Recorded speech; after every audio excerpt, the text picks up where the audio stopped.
আসসালামু আলাইকুম রহমতুল্লাহি ওয়া বারাকাতুহু। আলহামদুলিল্লাহি ওয়াহদাহু ওয়াসসালামু আলা ইবাদিহিল্লাযিনা ইসতাফা আম্মা বাদ।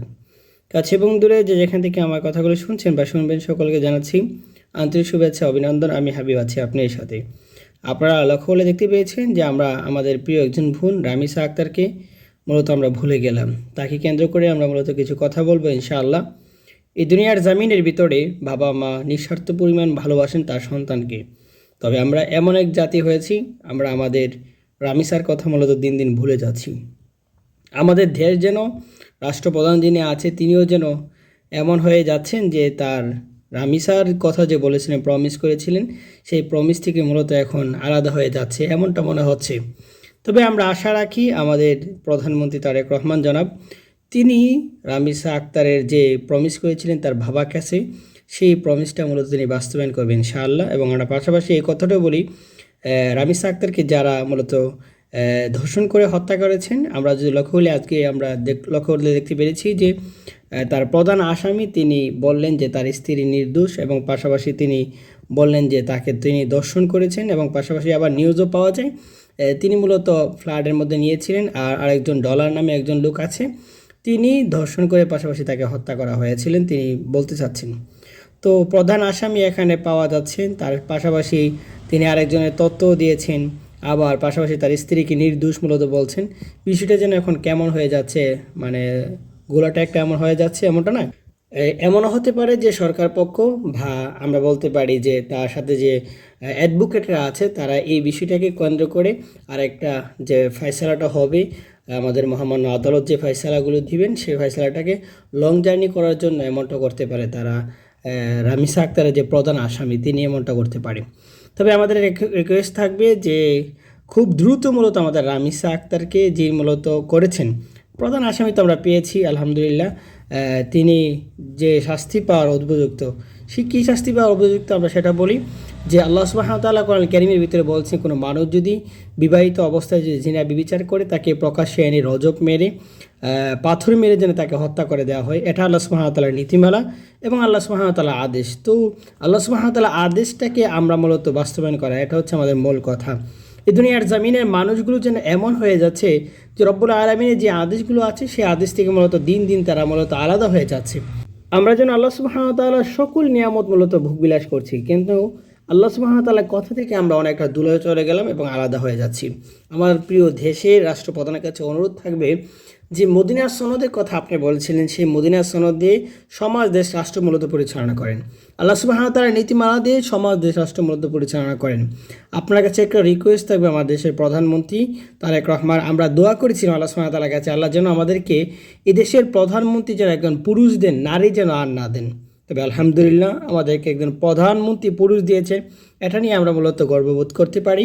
পাশাপাশি আমার রিকোয়েস্ট থাকবে, ওনার কাছে একটা রিকোয়েস্ট থাকবে, রামিসা আক্তারের যে ফয়সালাটা হবে হত্যার বিনিময়ে হত্যা করা, সেই হত্যাটা যেন মূলত প্রকাশ্য হতে পারে, এবং আল্লাহ সুবহানাহু ওয়া তাআলা যে নীতিমালাটা আছে রজব মেরে তাকে শেষ করে দেওয়া, সেই নীতিমালা যেন মূলত আমাদের হয়, সেটাই মূলত আমরা দাবি করছি, এবং সেটা যেন আমাদের বাস্তবায়ন করা হয়, সেটার জন্য আমরা আমাদের রিকোয়েস্ট থাকবে প্রধানমন্ত্রীর কাছে।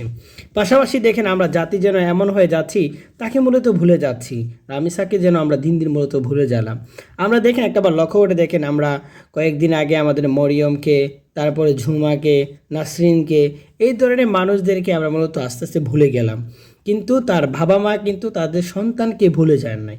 দেখেন বাবা মা, এই রামিসার কথা যদি আমরা বলি, রামিসার বাবা মা তার রাষ্ট্রপ্রধানের কাছে বললেন এবং দেশের কাছে মূলত বললেন যে এই দেশের মধ্যে আজও পর্যন্ত একটা ধর্ষণের যে শাস্তি সেটা মূলত হয় নাই, বা হত্যার মাধ্যমে যে হত্যার শাস্তি আল্লাহর বিধান যেটা আছে সেটাও মূলত কার্যকর হয় নাই।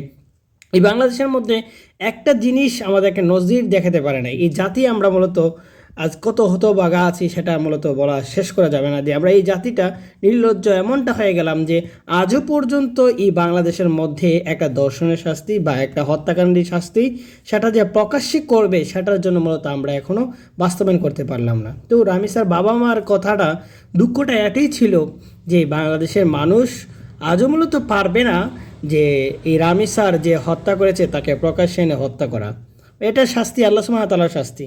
কিন্তু আমরা জাতি এখন কেন জানি এতটা দূরে চলে যাচ্ছি, আস্তে আস্তে এমন হয়ে যাচ্ছি যে আমরা এই দিকে মূলত আলাদা হয়ে যাচ্ছি। চলেন আমরা সকল জাতি এবং বাবা মা মিলে, সকলেই আমরা মিলে চলেন আমাদের রামিসা আক্তারের যে ফাঁসির যে বিধান, আল্লাহর যে বিধান, হত্যার বিনিময়ে হত্যা করা, সেই হত্যাটা যেন প্রকাশ্য হয়, সেই নিয়ে মূলত আমরা একটু ঝাঁপিয়ে পড়ি।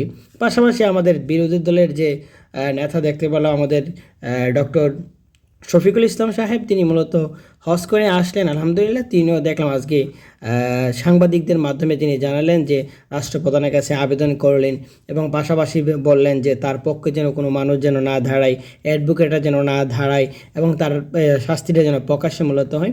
সেটা মূলত আমরাও দাবি করি এবং বিরোধী দলে তিনিও নেতা দাবি করেছেন। আরেকটা দাবি হচ্ছে এটাই, আমার প্রধানমন্ত্রীর কাছেও আমরা এই দাবিটা করি। প্রধানমন্ত্রী তিনিও আশ্বাস দিয়েছেন যে 1 মাসের ভিতরে এটা কার্যকর করবে।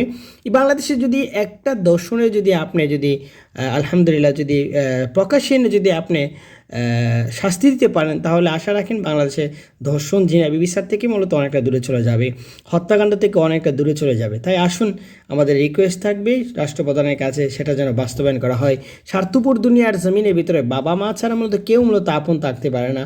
তবে চলেন আমরা এই দুনিয়ার জমিনের ভিতরে আমরা আরেকটা বার এই সোনার বাংলাদেশের প্রত্যেকটা মানুষ মূলত দাঁড়াই, আপন মা বাবার সাথে মূলত আমরা দাঁড়াই, আপনার রামিসার পক্ষে হয়ে মূলত আমরা সবাই মিলে দাঁড়াই, যেন রামিসাকে যারা হত্যা করেছেন তারা যেন বিচার থেকে যেন আলাদা না হতে পারে, বিচার যেন কার্যকর হতে পারে, সেদিকে আমরা লক্ষ্য করে সবাই মিলে ঐক্যবদ্ধ হয়ে আবদ্ধ হয়ে আবারও আমরা বাংলাদেশের মধ্যে একটি আন্দোলন তুলি। এই আন্দোলনটা রাষ্ট্রপ্রধানের কাছে থাকবে, তিনি যেন এটা বাস্তবায়ন করে। আসসালামু আলাইকুম রহমতুল্লাহি ওয়া বারাকাতুহু।